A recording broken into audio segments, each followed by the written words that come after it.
안녕하십니까. 지금부터 공장관리기술사 생산 시스템 편에 대한 강의를 시작하도록 하겠습니다.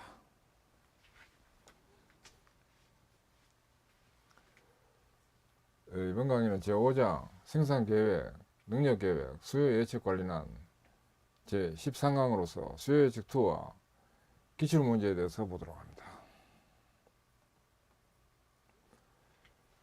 이번엔 수요예측 기법 중 지수평활법에 대해서 봅니다. 지수평활법의 개념입니다. 지수평활법은 이동평균법의 약점인 가중치 선정 기준 불합리성과 대상기간 n을 정하는 비합리성을 보다 합리적으로 개선시킨 가중이동평균법의 하나가 됩니다. 즉 n기간을 과거 시계열 자료가 있는 모든 기간에 대해서 무제한 연장하여 대상으로 삼고 있으며, 가중치는 예측하려는 기간에 가까울수록 크게 하고 점차 멀어질수록 일정한 율 알파에 따라 점진적으로 작게 되도록 n기간에 걸쳐 적용하는 기법입니다. 가중치는 지수로서 n기간에 대해 모두 합하면 1이 됩니다. 지수평활법은 1959년도 R.G. 브라운에 의해서 소개된 이후에 P.R. 윈터에 의해서 계절 변동을 감안한 모형으로 개선되었습니다. 이어서 단순 지수평활법입니다. 1차 지수평활법이라 합니다. 단순 지수평활법에 의한 예측 공식으로 F2는 F1 플러스 알파 괄호 A1 마이너스 F1으로 시계됩니다. 그래서 F2는 제2기 예측치, F1은 제1기 예측치, 알파는 지수평활 개수, 0보다 크고 1보다 작은 값, A1은 제1기 실측치를 각각 의미합니다. 상위 공식을 일반화시키면 FT는 FT-1 플러스 알파 AT-1 마이너스 FT-1로 됩니다. 여기서 FT는 차기 예측치입니다.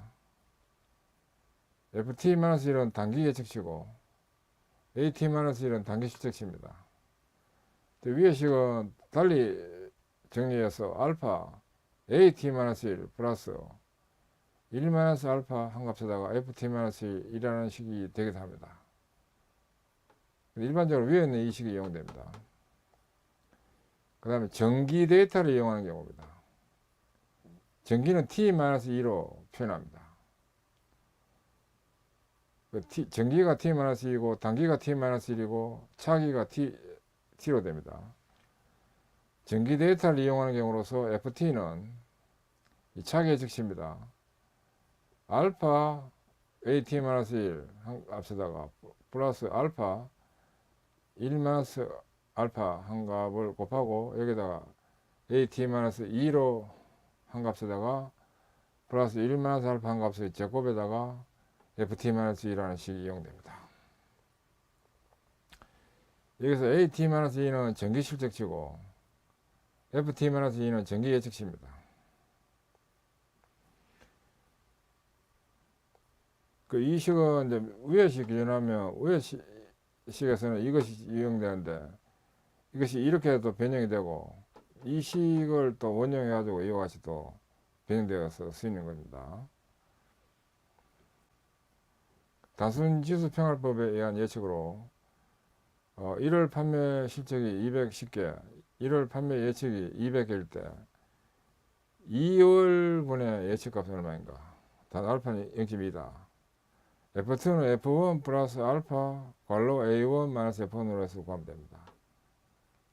그럼 F2는 201로 구해지고, 만약에 2월에 판매량이 180개였다 고 하는 경우에는 3월분의 예측값은 또 이 경우에는 F3은 F2 플러스 알파 A2 마이너스 F2로 해서 구해집니다. 197.6으로 구해질 수 있습니다. 인과형 회귀분석 모형입니다. 시계열 방법이 시간, 연, 월 등과 판매량과의 회귀분석을 대상으로 하였으나, 인과형 회귀분석 모형은 판매량과 같은 시점에서 타 변수, 즉 인구수나 물가지수나 GNP 등과 인과관계를 분석하는 모양입니다. 즉 타 변수와의 인과관계인 회귀곡선을 구한 후에 관련 타 변수의 변동에 따른 판매량을 추정하는 모양입니다. 선형 모형인 단순 회귀직선, 비선형 모형인 중회귀곡선에 의해서 구하도록 합니다.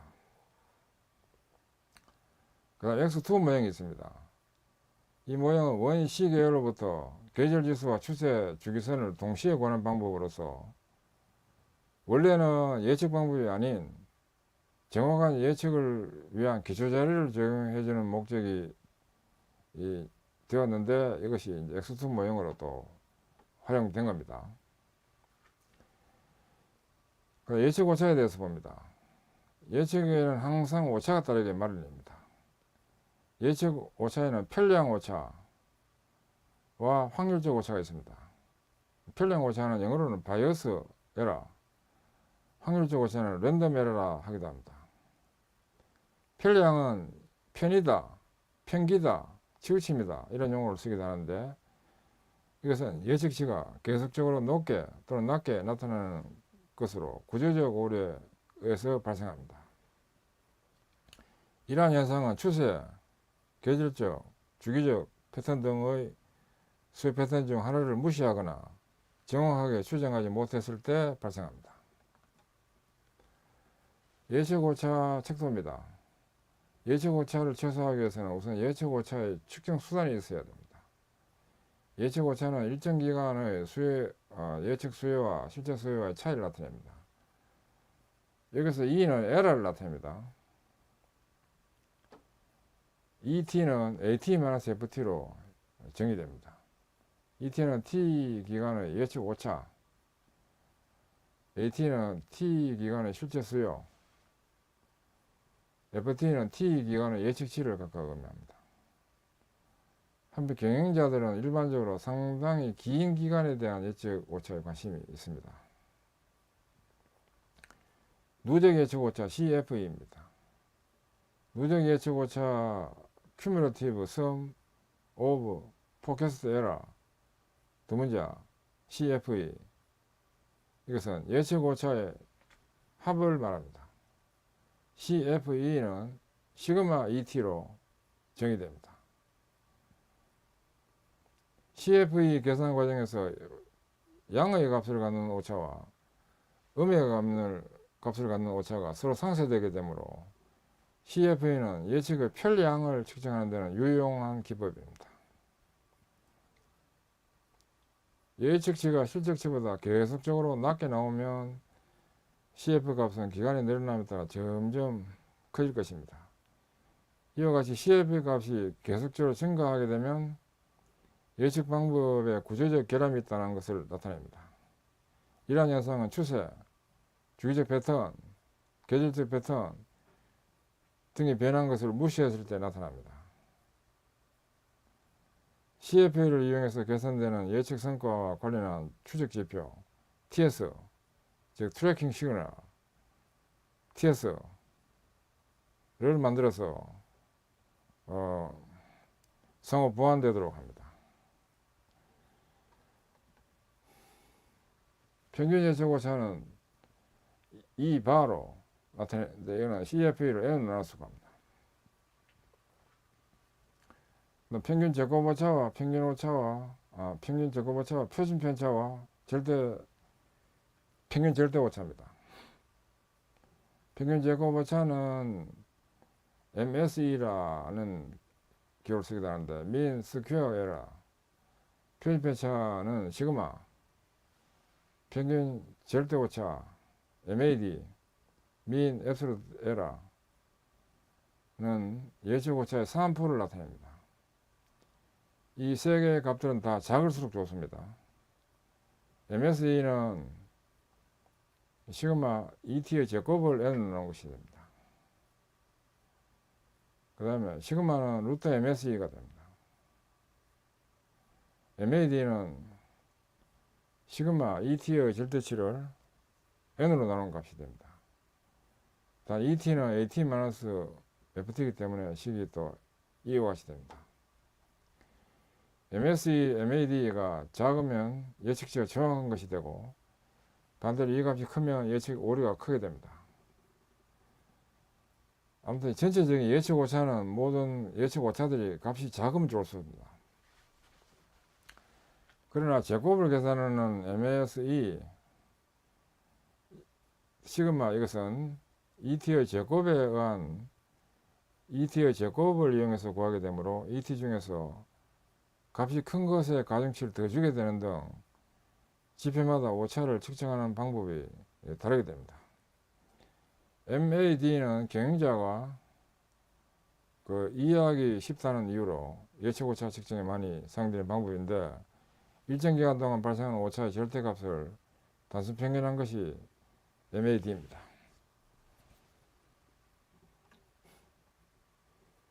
한편 MAD는 추적 지표나 재고 관리에도 이용됩니다.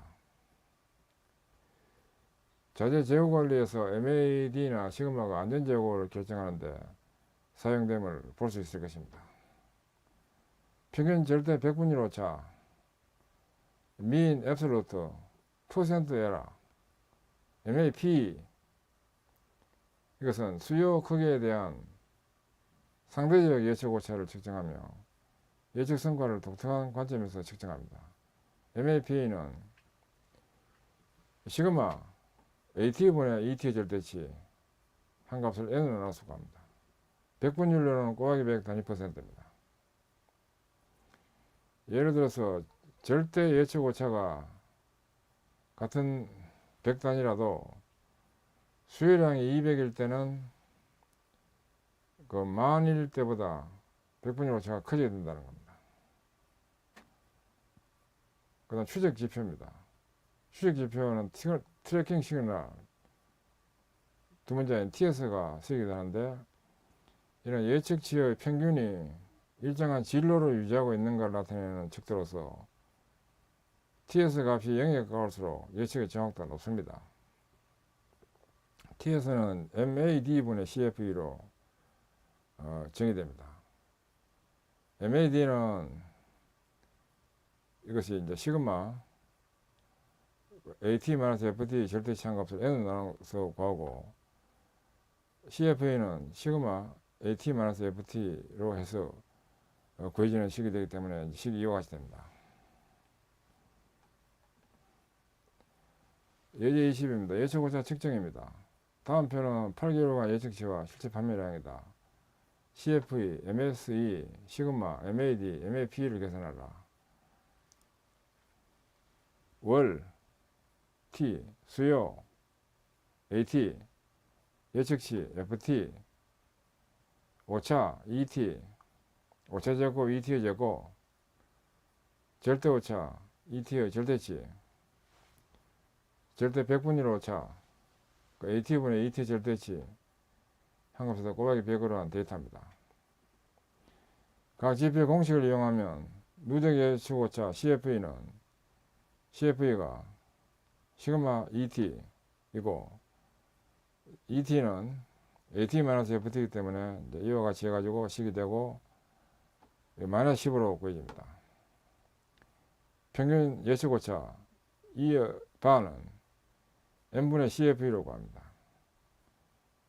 얘는 n이 8이고 CFE가 위에 있는 이 값이 이용되면 마이너스 1.875로 구해집니다. 평균 제곱 오차 MSE는 n분의 ET의 시그마 ET의 제곱으로 구해지고 표준 편차 시그마는 루트 MSE로 구해지고 평균 절대 오차 MAD는 n분의 ET의 시그마 ET의 절대치로 구해지고 평균 절대 백분율 오차 MAP는 n분의 시그마 AT분의 ET의 절대치 한가 곱하기 100으로 해가지고 백분율로 구해질 수 있습니다. 10.12%로 구해집니다. 예측 오차 관련해서는 요 예제에 확실하게 되어 있어야 됩니다. 이거 중요합니다. 그 다음 기출 문제 및 차관점에 대해서 보도록 합니다. 실제 연속 생산 형태 기업에서 Committed Capacity Cost 관리를 위해서 기계 설비의 휴지에서 생기는 비용인 블록 생산 설비비 산출 방법에 대해 설명하라. 이게 좀 특수한 용어입니다. committed capacity cost 하면 committed 하면 이거 언급된 뭐 이런 뜻으로 committed capacity cost 하면 확정 생산 능력 비용 확정 생산 능력 비용 이런 의미입니다. 이것이 이런 기본적 조업을 가능하게 하는 비용 이런 의미입니다. 이 조업도 변동에 무관하게 관련 범위 내에서는 일정액을 유지하는 비용으로서 고정비 성격의 비용입니다. 예로서는 공장 임차료 월 1,000만원, 사무실 직원 급여 등 이런 것들이 커미티드 캐패시티 코스트입니다. 특수한 용어입니다. 2번 문제 공수체감이 대수선형 y = ax b승에 의해서 이루어질 때 생산실적이 아래와 같이 파악되었다. 습승률 지수 b치를 구하라.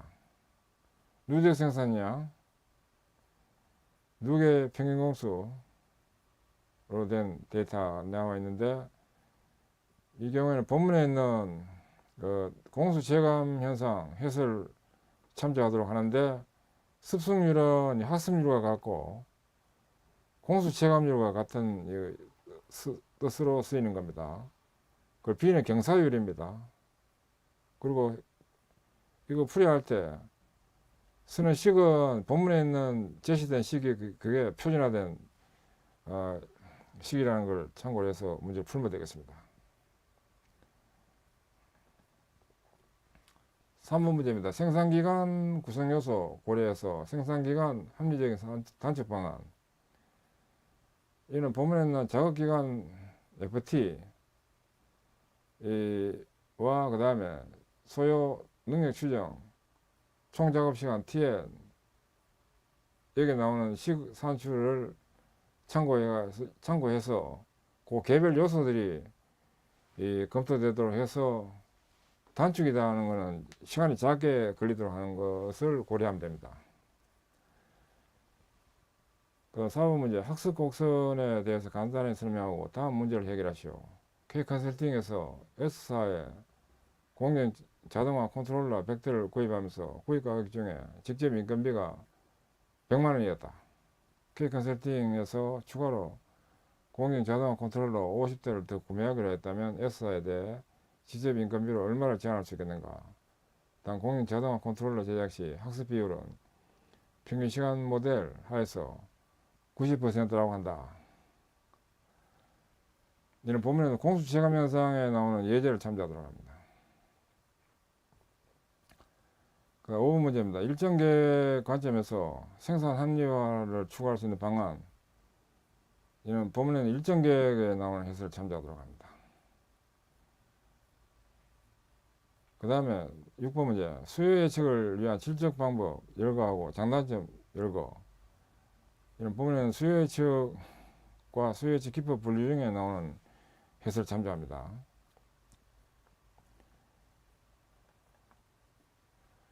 7번 문제 생산기간 구성요소 고려하여 생산기간 합리적 단축 방안. 이건 똑같은 문제가 또 나왔습니다. 이는 보면 작업기간과 소요 능력 추정 해설을 참조하도록 하면 됩니다. 단축 방안하면 요 식에서의 개별 요소들이 숫자 값이 작아지도록 검토하면 됩니다. 학습 곡선 이런 보면 공수체감 현상 중에서 공수체감 곡선을 참조하면 됩니다. 9번 문제 수요 예측에서 정성적 기법과 인과형 모형은 재고관리와 일정 계획에는 그다지 유용하지 않다고 한다. 왜 그런지 설명하시오. 그리고 적합한 예측 기법을 나열하시오. 이는 본문에는 수요 예측 중에서 수요 예측 기법 선정 부분 중에서 예측 정확도와 예측 비용에 나오는 해설을 참조하도록 합니다. 그래프를 활용해서 설명하도록 해야 됩니다. 10번 문제 생산관리에서 일상적으로 수행되는 생산계획 기능을 요소별로 열거하고 핵심 고려사항 설명. 이런 본문에 있는 생산계획 및 통제 시스템의 요소에 나오는 해설 참조 들어갑니다. 크게는 이제 P, R, S, D, E 이 순서로 해가지고 전체적인 그 제시된 내용을 중심으로 답을 하면 되겠습니다. 11번 문제 생산 능력 계획의 중요성과 수립 과정 설명. 본문에 있는 그 생산 시스템 능력 계획 부분을 참조하도록 합니다. 12번 문제 일정 계획 수립에 필요한 요소. 보면 일정 계획 부분을 참조하도록 합니다. 13번 예측 생산 시스템에서 수요 예측 생산 준비 부하 및 일정 계획 수립 생산 진도 관리 생산 실적 분석 각 단계별 관리자 역할 기술. 보면 생산 계획 및 통제 시스템에 나오는 해설을 참고로 해서 응용하도록 하면 되겠습니다. 14번 기업이 프로젝트 매니지먼트를 실시할 경우에 고려해야 할 영역별 프로세스 구성 요소. 이런 부분에 있는 생산 계획 및 통제 시스템 절차에 나오는 부분을 참조하면 됩니다. 15문제 생산 계획 및 통제의 의의와 그 체계를 구분하여 각기 세부 핵심 내용들을 설명하고 품질 및 생산성 향상을 위한 기법 중 10가지만 선정해서 각기 그 용도를 간략하게 설명하라. 보면 생산 계획 통제 시스템 나오는 해설과 14장에서 학습할 생산관리 관련 문제 1에서의 생산성 향상에 대한 내용을 참조해서 답을 할 수 있겠습니다. 그 다음 16번 문제 총괄 생산과 대일정 계획 연관관계 그리고 대일정 계획 수립 시 고려될 요소와 결과에 대해 설명하라. 이런 생산 계획 및 통제 시스템의 구조 요소에 있는 내용을 참조하도록 합니다. 대일정 계획을 MPS라고 합니다. 이때 MPS에서 M은 마스터라는 의미입니다. 17번 추세조정 지수평할법 설명. 본문에 있는 추세조정 지수평할법 해설을 참조하도록 합니다. 이 공식이 꼭 들어가야 됩니다. 아주 중요한 공식 두 가지가 제시된 내용을 포함시켜야 됩니다. 18번 LCF 이론과 이용 부문 활용 시 고려사항. 보면은 공수체감 현상의 공수체감 곡선 해설 부분을 참조하도록 합니다. 19번 문제입니다. 최고 주식회사의 각 제품 매출액과 변동비는 아래 표와 같으며 고정비는 10억 원이고 이 회사의 대표 품목은 C이다. 현재 회사는 적자 상태여서 경영 효율화를 위한 진단의 일환으로 손익분기점 분석 중 한계익률법을 이용해서 현재 문제점이 무엇인가를 진단하고 대책을 수립하고자 한다. 한계익률법은 특히 그 용도에 따라 평균법, 기준법, 절충법, 개별법 4가지로 개발되어 정되어 있다. 그 중에 한계익률법 중에 평균 한계익률, 평균법과 기준 한계익률, 기준법, 용도 설명하고 각각 방법으로 손익분기점을 계산하고 그 결과를 고려하여 향후 경영 방향 간략히 설명하라.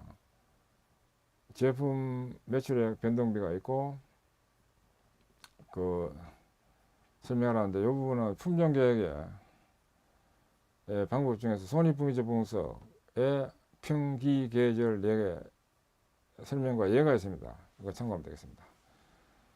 20번 문제 수요예측 기법 중에서 이동평균법, 최소화생법, 취수평할법, 산출치과 각 기법 용도 설명. 이는 본문에 있는 수요예측에 나오는 해설을 참조합니다. 가장 기본이고 꼭 이거 대비해야 됩니다. 이건 뭐 가장 기본이고 중요하기 때문에 이거는 필히 대비되어 있어야 됩니다. 21번 문제 생산 능력을 측정할 때 사용되는 능력 척도 3가지. 이는 생산 시스템 능력 계획에 해당되는 해설을 참조하도록 합니다. 22번 총괄 생산 계획, 대일정 계획, 자재 소요 계획, 생산 능력 소요 계획 설명과 이들 연관관계 기술. 이런 생산 계획 및 통제 시스템 구조와 요소 부분을 참조하도록 합니다. 그 다음에 23번 LCF 개념 설명, 산술 공식과 적용 부분 세 가지 설명. 이런 보면 공수 체감 형상 중에서 학습 곡성 부분을 참조하는데 요 내용은 앞에서 나왔습니다. 24번 문제 동기 생산 시스템 도입 시 적용하는 UGS 설명. 이 경우에는 OS가 세일이, 세이돈, 세이소, 세이게츠, 시적계 이 5가지 OS인데 플러스 이제 습관을 일본 발음으로 시우관이라고 합니다. 시우관 해가지고 유겠습니다.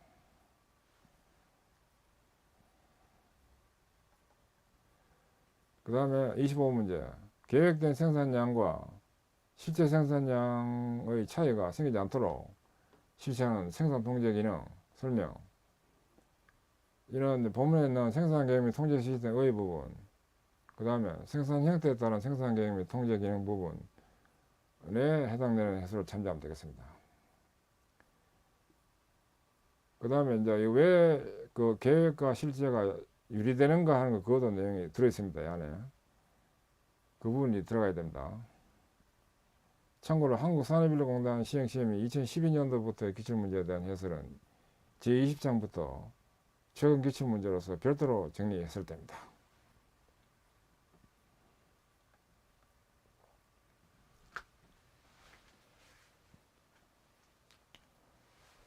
예, 지금까지 학습하시느라 수고하셨습니다. 감사합니다.